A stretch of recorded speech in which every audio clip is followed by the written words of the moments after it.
दर्शकों नमस्कार। आप देख रहे हैं एक्शन मुंबई न्यूज। शादी करना और शादी के बाद डाइवोर्स होना, तमाम तरीके के झगड़े होना, ये तो आम बात है। लेकिन एक ऐसी भी घटना प्रकाश में आई है जो कि मुंबई की एक महिला, जिसका नाम ज्योति लांबा है, गुजरात से लेकर मुंबई महाराष्ट्र तक न्याय की गुहार लगा रही है, लेकिन उसकी कोई सुनवाई नहीं हो रही है। ऐसा आरोप ज्योति लांबा ने एक प्रेस कॉन्फ्रेंस में लगाया। ज्योति लांबा का कहना है कि उपे, उप, उपेश हसमुख लाल ठक्कर नाम का आदमी, जो कि अहमदाबाद का व्यवसायी था, इनके साथ धोखाधड़ी किया है। हालांकि ज्योति लांबा भी डाइवोर्सी महिला थी और उपेश से 2023 में परिचय हुआ था किसी मित्र की शादी में, और इसके बाद फिर दोनों में दोस्ती हुई और ये दोस्ती प्यार में बदल गई और शादी का ऑफर भी उपेश की तरफ से किया गया था और 2024 में शादी भी हो गई। इस दौरान ज्योति लांबा ने कहा कि आप शादीशुदा हैं, शादी कैसे कर सकते हैं? तो उपेश ने झूठ बोला कि हमारा डाइवोर्स फाइल हुआ है और जल्द ही हम डाइवोर्स कर लेंगे।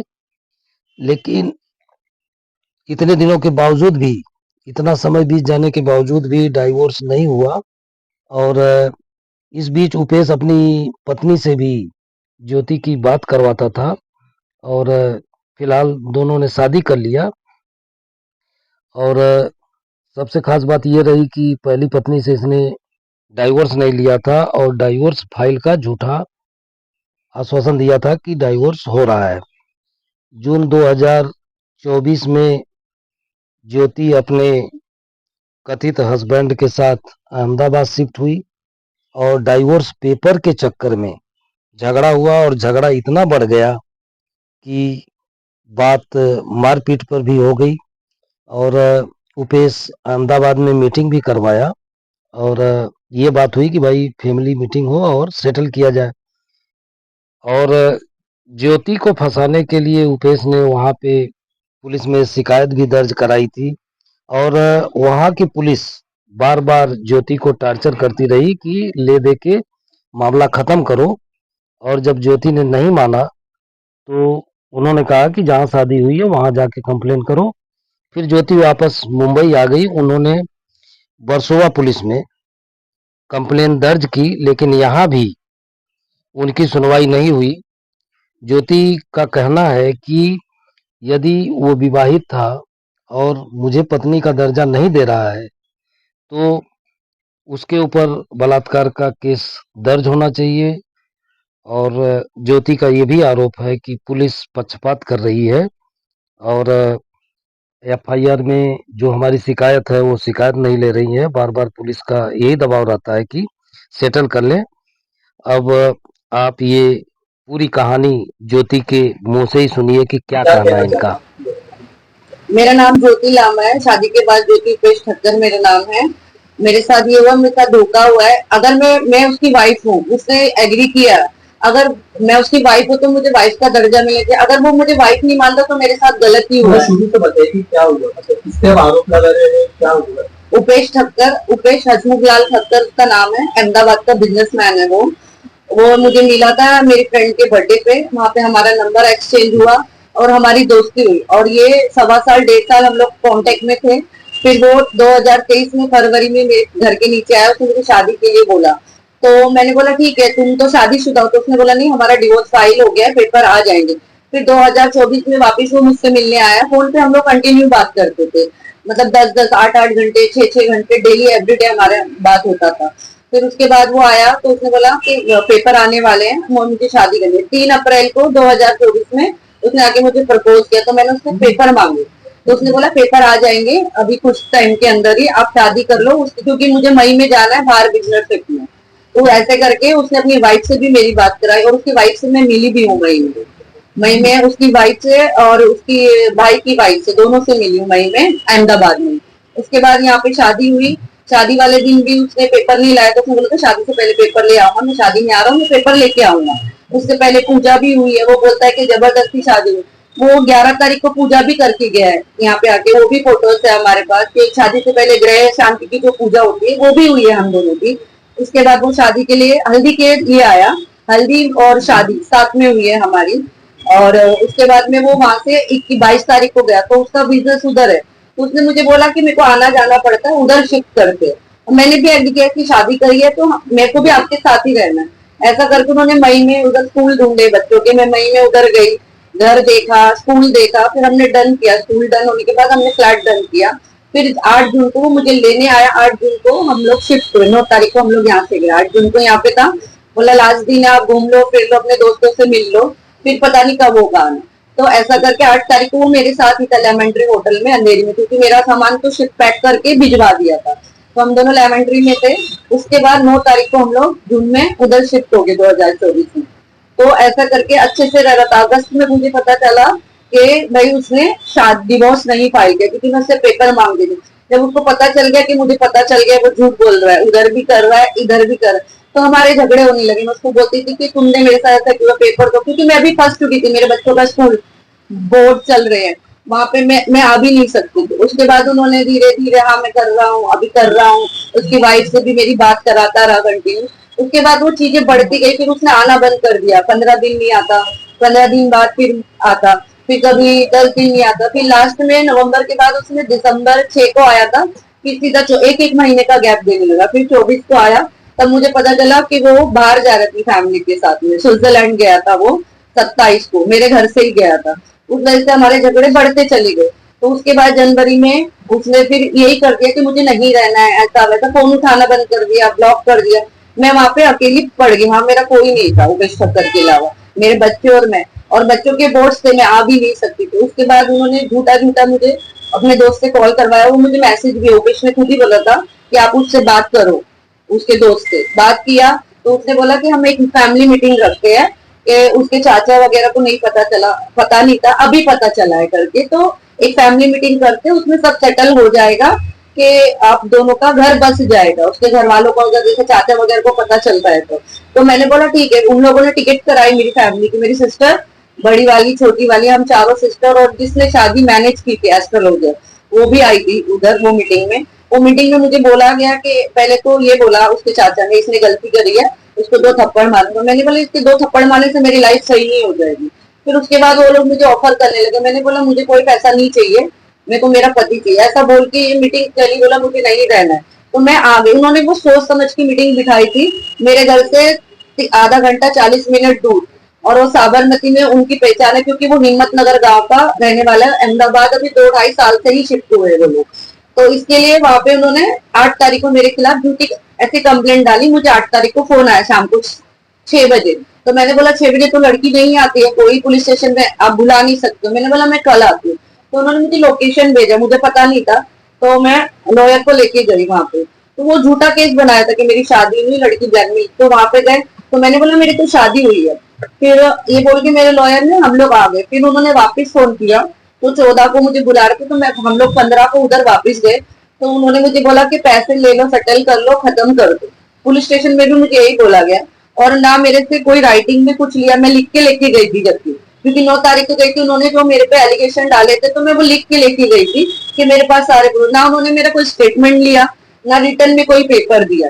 हमने मांगा भी कि आप ये ले लो और दो। तो उसके बाद मुझे वहां पे हरेस किया गया। मैंने महिला मंडल में भी एक कंप्लेंट डाला था वहां पे, अर्जी डाला था, तो महिला मंडल वालों ने भी ज्यादा रिस्पॉन्स नहीं दिया।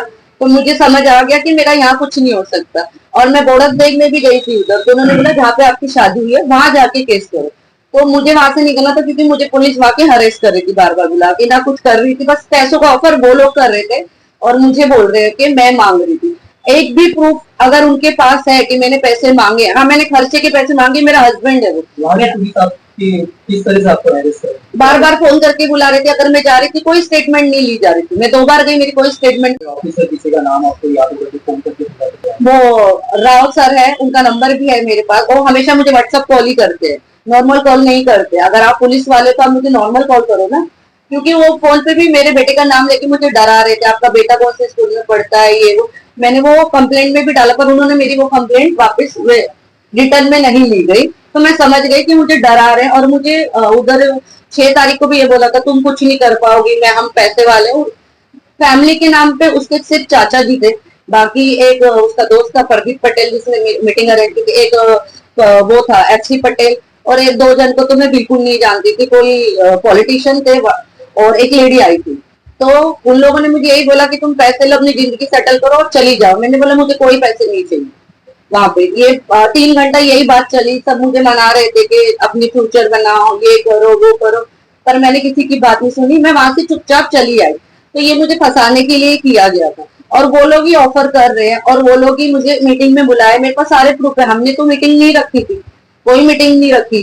तो उनके बाद से मेरे को समझ आ गया कि मुझे यहाँ पे ये लोग मुझे बोल रहे थे पुलिस स्टेशन में प्रूफ लेके आओ। तो मैंने बोला पुलिस स्टेशन में कोई प्रूफ नहीं दिया जाता, कोर्ट में साबित, मैं आपको जेरॉक्स दूंगी, ओरिजिनल प्रूफ नहीं दूंगी, मैं कोर्ट में पेश करूंगी ओरिजिनल प्रूफ। मेरे पास सारे प्रूफ है, आप लिख के ले लो।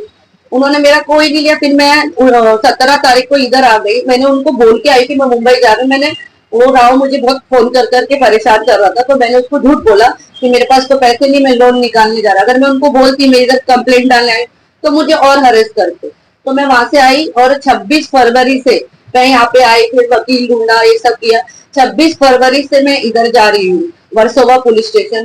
3-4 बार उन्होंने मेरी अर्जी ली, उसको फोन किया, वो नहीं आया।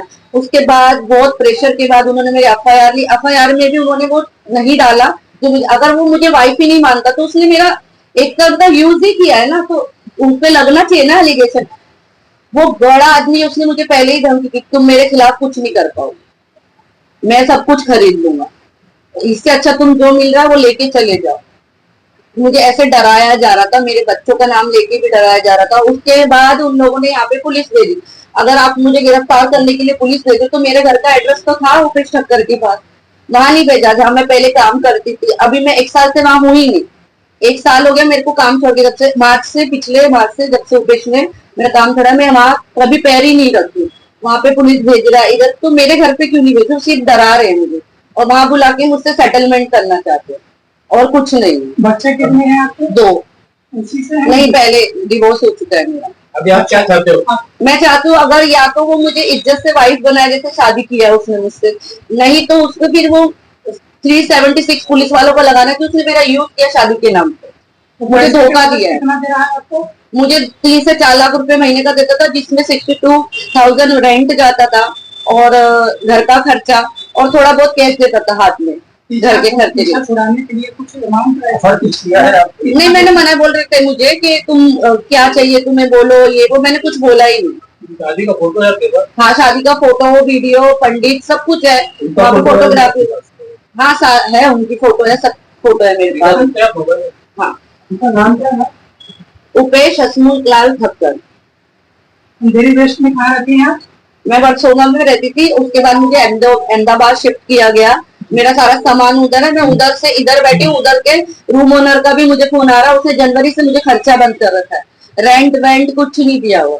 यहाँ पे मैं मेरी सिस्टर के घर पे और जीजा के साथ में रह रही हूँ, वो लोग ही मेरा खर्चा उठा रहे हैं। आपका अरेंज मैरिज और शादी में कौन-कौन से आपकी फैमिली से उनकी फैमिली? उनकी फैमिली से कोई नहीं आया था। उसने बोला कि अभी अभी डिवोर्स हुआ है, मैं 2-3 महीने में बताऊंगा, पेपर आने के बाद फिर मैं सबको ओपन करूंगा, आप मेरे साथ गुजरात चलो, अहमदाबाद चलो, तो मैं धीरे धीरे सबको बता दूंगा। वो जाए मेरी फैमिली से, मेरी सिस्टर, मेरे पापा मम्मी नहीं है, मेरी बड़ी सिस्टर और मेरी बाकी सिस्टर, मेरे फ्रेंड, जो भी मेरे क्लोज के लोग थे, सब आए थे शादी में। हिंदू रीति रिवाज से हुई है, शिव मंदिर में। मैम, कहते हैं अगर जो है अधिकारियों से नहीं होता है, कहीं ना कहीं जो है ऊंचे अधिकारियों से लगाया जाता है, जब ऊंचे अधिकारियों से भी नहीं होता है तो यहाँ की रिवाज जो है कोर्ट में लगाया जाता है। या फिर पुलिस के खिलाफ जो है मुकदमा पंजी गया, कोई अपील की है? हमने डाला है कल, क्योंकि मेरे को 2 महीने हो गए, अभी 26 तारीख को पूरे 2 महीने हो जाएंगे। वो आराम से घूम रहा है, और जिसने गलती नहीं की है वो इधर उधर भटक रही है, और वो आराम से है राजा की जैसे अपने इधर। मेरे बच्चों का फ्यूचर क्या है आगे? उसने मेरा काम छुड़वा दिया, कुछ नहीं है आज मेरे पास। मेरे बच्चों का अभी एडमिशन पे आया, तो मेरे साथ साथ मेरे बच्चों की भी लाइफ खराब की है उसने, सिर्फ अपनी एक उसके लिए।